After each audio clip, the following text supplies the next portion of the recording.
This is a treat. Aren't you kind? Well, welcome to Southend. Thank you. You're no stranger to the UK, though, are you? No, I'm not. I made all the Star Wars films here. I did the Muppet Show. Wow. Did you?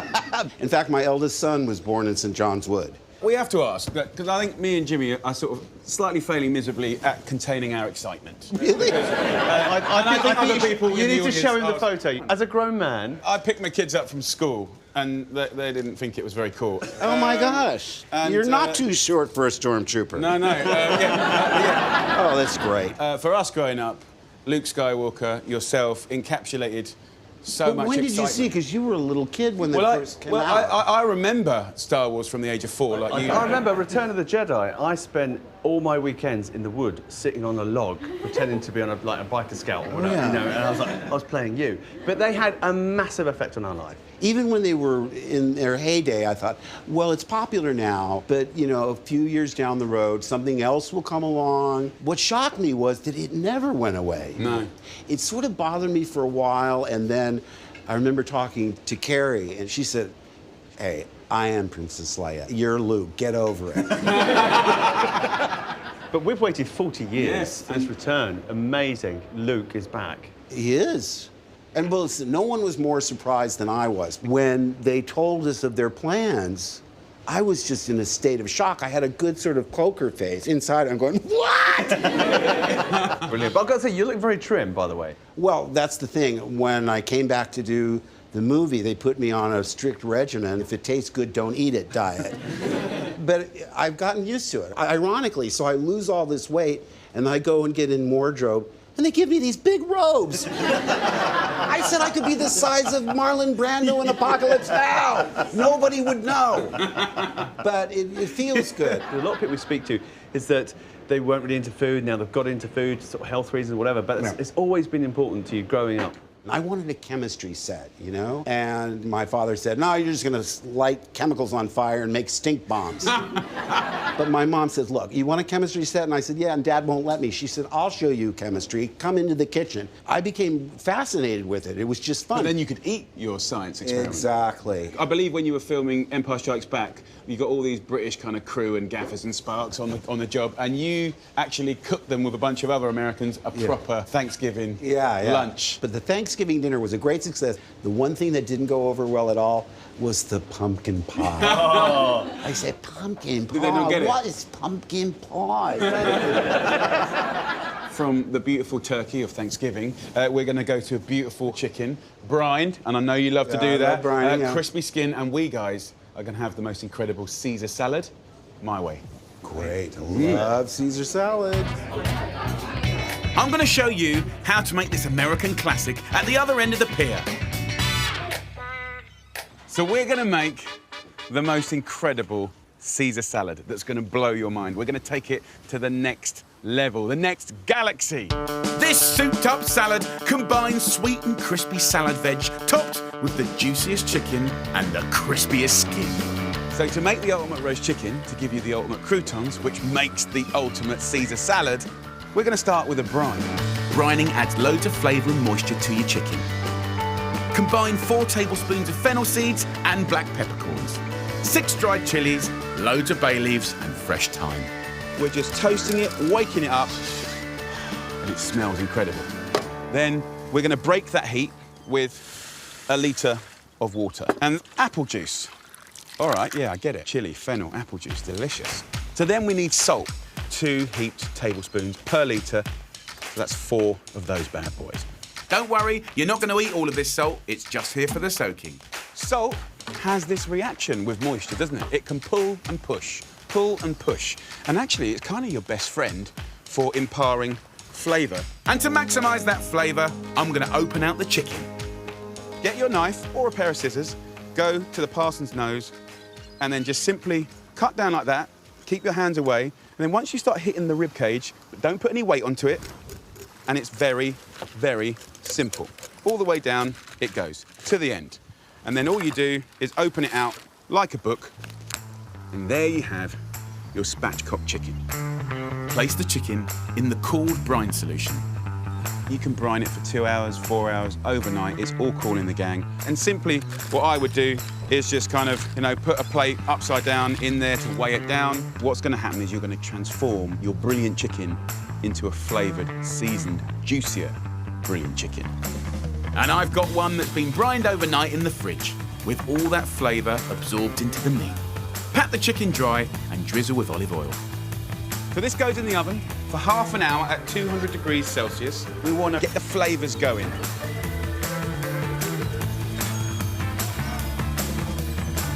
So as the chicken roasts, I want to show you how I make my creamy dressing. The original was riffing off of mayonnaise. So why not get your creaminess from beautiful, thick, organic Greek yogurt? Now we're pimping it up, okay? So about 4 tablespoons of good, cold-pressed, extra virgin olive oil. Then add some English mustard, some pepper, Worcestershire sauce, the zest and juice of 1 lemon, Just to loosen it and make it have that attack. and grate in some nice fresh parmesan. And it's the most wonderful seasoning that's going to make the whole salad and all those flavours come together. So mix that up, and you want it to be that consistency where it will just sit around the leaf of a lettuce. Dressing is done.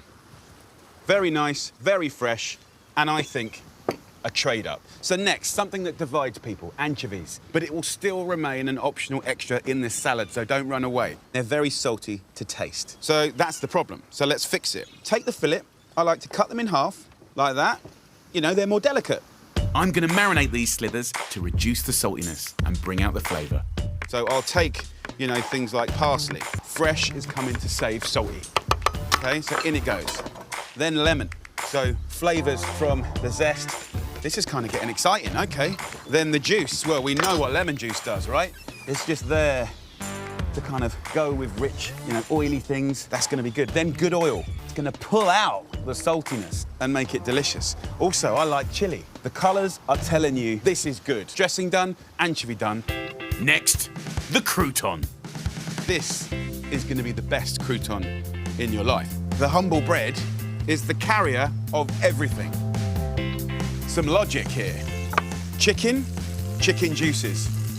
What I want to do is take my chicken and mix the crouton in that fat. This is how we earn status of Best Crouton Award. We're going to take the garlic, right? We're going to leave them in the skin, right? And we are going to just put whole garlic cloves in there. It's going to be super croutons. Now come with me. This is the genius bit, right? I'm going to put the chicken on the top of the oven.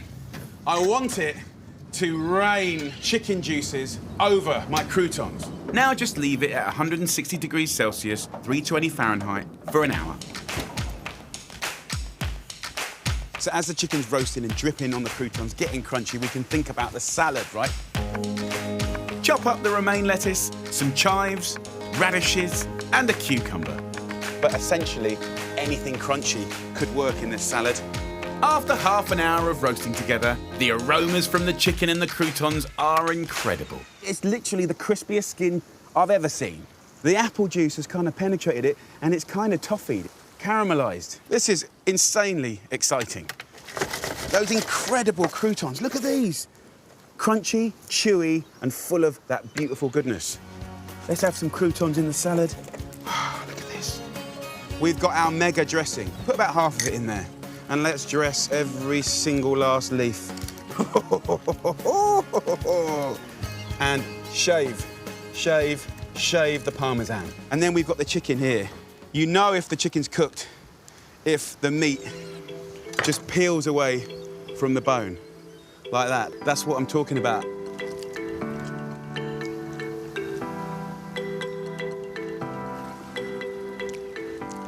Was it worth it? Yeah. And look how juicy that is. Can you see?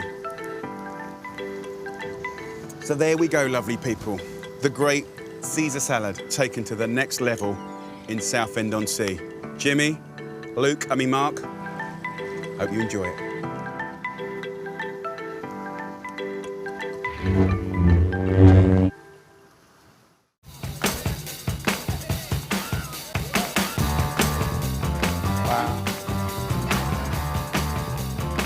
So what I want to do is just serve you a little bit, and then you'll have to wait, guys. Look at their faces. I think I can hear them salivating. Nice parmesan here. Fill your boots. Man. There's so many different flavors going on. I've had Caesar salad, but not like this. We're filling our faces, but should we feed the audience? Oh, I think we should. Are you guys hungry? I'll get to you shortly. I've never had a chicken brine before. It's so flavoursome. Are you ready for a little Caesar salad? That is so good. The anchovies are like the turbocharger. The juices have like dripped into the bread. That is absolutely stunning.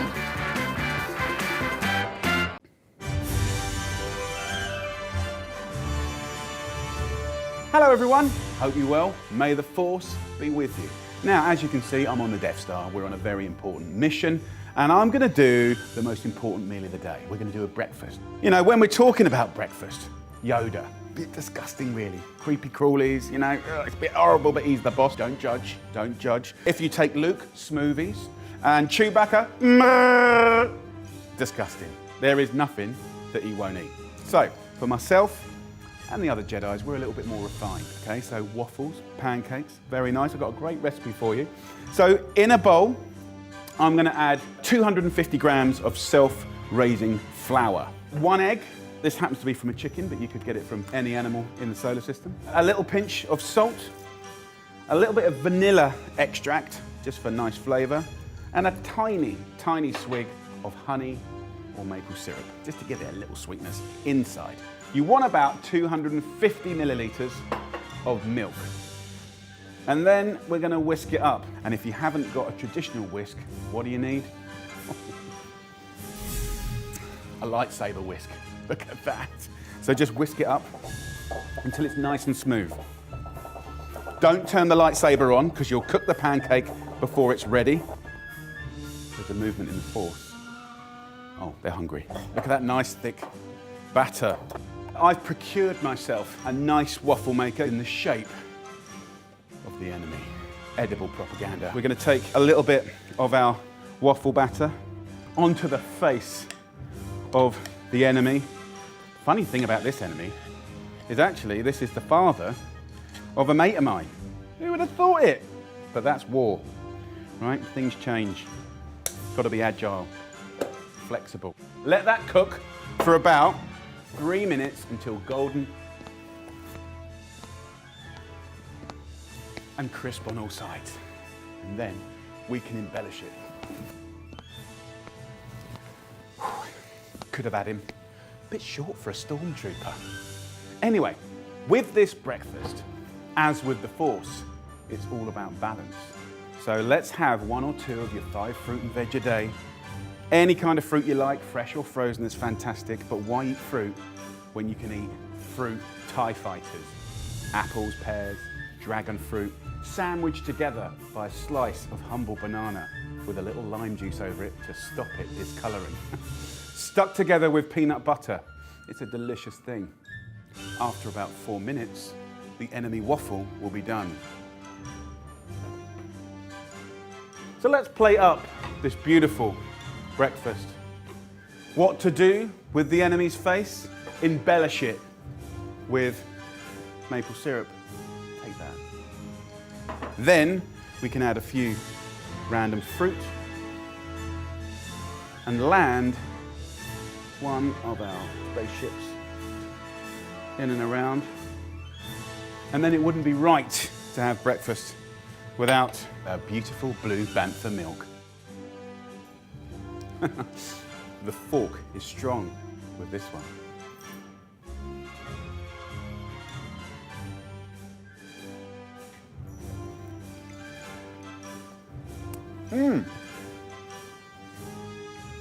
Delicious.